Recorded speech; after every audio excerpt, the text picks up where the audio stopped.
നിവിൻ ചേട്ടനോട് ചോദിച്ചിട്ട് ചേട്ടൻ എന്തെങ്കിലും കണ്ടു കഴിഞ്ഞാൽ ചോദിക്കാൻ വെച്ചിരുന്നൊരു ചോദ്യമാണ്. ഞാൻ സ്കൂളിൽ പഠിക്കുന്ന സമയത്ത് വഴി കൂടി നടക്കുമ്പോൾ ഒരു ബൈക്കിൽ വന്നൊരു ചേട്ടൻ എന്റെ പുറത്ത് ഇങ്ങനെ അടിച്ചിട്ട് പറഞ്ഞു, എടാ നിവിൻ പോളിന്റെ തട്ടത്തിന്മാരൊക്കെ ഇറങ്ങിയിട്ടുണ്ട്, പോയി കാണാന്ന് പറഞ്ഞു. അന്നാണ് ശരിക്കും ഞാൻ ആദ്യമായിട്ട് നിവിൻ ചേട്ടന്റെ പേര് കേൾക്കുന്നത്, സത്യം പറഞ്ഞു. അത് കഴിഞ്ഞതിന് ശേഷം പ്രേമത്തിന് പോയപ്പോ എനിക്ക് ടിക്കറ്റ് കിട്ടിയില്ല. അടുത്ത ഷോ ആണ് ഞാൻ കണ്ടത്. ആ സിനിമ കണ്ടതോടുകൂടി നിവിൻ പോളി എന്നുള്ളൊരു താരത്തെ ഞാൻ മനസ്സിലാക്കി. ഞങ്ങൾ മേത്തോട്ട് അങ്ങനെ കയറി. എന്നിട്ട് ഞാനവിടെ ഫാനായി മാറി. എന്നിട്ട് ഫാൻസ് അസോസിയേഷൻ തുടങ്ങാൻ വേണ്ടിയിട്ട് ആദ്യമായിട്ട് ഞാൻ ഒരു നടന്റെ ഫോം ഫില്ല് ചെയ്യാം, അസോസിയേഷനിലുള്ള സംഭവങ്ങളൊക്കെ ആൾക്കാരെ കൂട്ടാനുള്ള പരിപാടികളൊക്കെ ചെയ്ത് തുടങ്ങി. പക്ഷെ അത് എന്തുകൊണ്ട് വർക്കൗട്ട് ആയില്ല. പിന്നെ ചേട്ടനൊരു ഡൗൺഫോൾ വന്നു കരിയറിൽ. അപ്പൊ കുറെ പേര് എന്നോട് പറഞ്ഞു, നന്നായില്ലേ അസോസിയേഷനിൽ ചേരാതില്ല, കാരണം അങ്ങനത്തെ ഒരു സിറ്റുവേഷൻ ഫേസ് ചെയ്യേണ്ടി വരുന്നല്ലോ. പക്ഷെ പിന്നെ ഈ സർവ്വമായയിലൂടെ ചേട്ടൻ്റെ ഒരു തിരിച്ചുവരവ് നടന്നിരിക്കുകയാണ്. ശരിക്കും പറഞ്ഞാൽ നിവിൻ പോളി തിരിച്ചു വന്നടാ എന്നുള്ള രീതിയിൽ ഞങ്ങളെപ്പോലുള്ള കുറെ പേർക്കാണ് ഭയങ്കര സന്തോഷമായത്.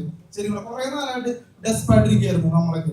ഓക്കെ, അപ്പൊ ഈ ഡൗൺഫോള് അത് കഴിഞ്ഞിട്ട് വരുന്ന ഈ ഒരു സക്സസ്, ഇതിനൊക്കെ ചേട്ടൻ എങ്ങനെയാണ് നോക്കി കാണുന്നത്? പിന്നെ ഫാൻസ് ഇപ്പോഴും അങ്ങനെ ഒരു വർഗോട് ഉണ്ട്, നിവിൻ പോളി ഫാൻസ്. ആ ഫാൻസിനെ ചേട്ടൻ എങ്ങനെയാണ് നോക്കി കാണുന്നത്?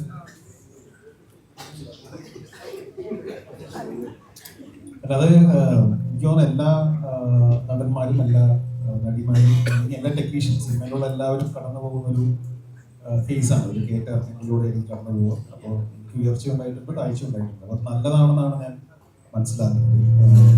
നമുക്കൊരു പ്രശ്നങ്ങൾ വരുമ്പോൾ അല്ലെങ്കിൽ ആ സമയത്ത് നമുക്ക് എന്തൊക്കെ ചെയ്യാൻ പറ്റും, എന്താണ് അതിന് പഠിക്കാൻ പറ്റുക, എന്താണ് നമുക്കത് ഇമ്പ്രൂവ് ചെയ്യാൻ പറ്റുന്നത്, ഇതെല്ലാമാണ് ഞാൻ ചിന്തിച്ചുകൊണ്ടിരുന്നത്.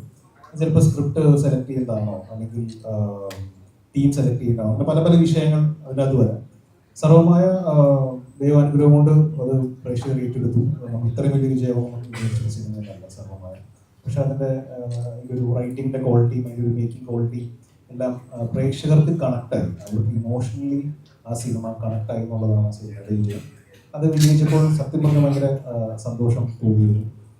അപ്പം അത് കഴിഞ്ഞ് നമ്മൾ ദീപികകൾ ഇറങ്ങുകയാണ്. ഈ സിനിമയും വിജയിക്കട്ടെ എന്ന് തന്നെയാണ് ഞാൻ ആഗ്രഹിക്കുന്നത്. പക്ഷേ വിജയപരാജയങ്ങൾ നമ്മൾ എഫക്ട് ചെയ്യാത്തൊരവസ്ഥയിലെത്തി എന്നുള്ളതാണ് സർവ്വമായി കഴിഞ്ഞപ്പോൾ ഞാൻ മനസ്സിലാക്കി. പക്ഷെ ഞാനിത് പറയുമ്പോൾ ആർക്കെങ്കിലും വിഷമമൊന്നും നീ ഒന്നും വിചാരിക്കരുത്. കാരണം സാക്ഷാൽ ലാലേട്ടൻ കഴിഞ്ഞാലും ഇന്ന് ഒരു പോസിറ്റീവ് റിപ്പോർട്ട് ഒരു പടത്തിന് കിട്ടിക്കഴിഞ്ഞാൽ ബോക്സ് ഓഫീസിനെ തൂക്കിയടിക്കാൻ കഴിവുള്ള ഒരു നടൻ നിവിൻ പോളി മാത്രമേ ഉള്ളൂ. Thank you.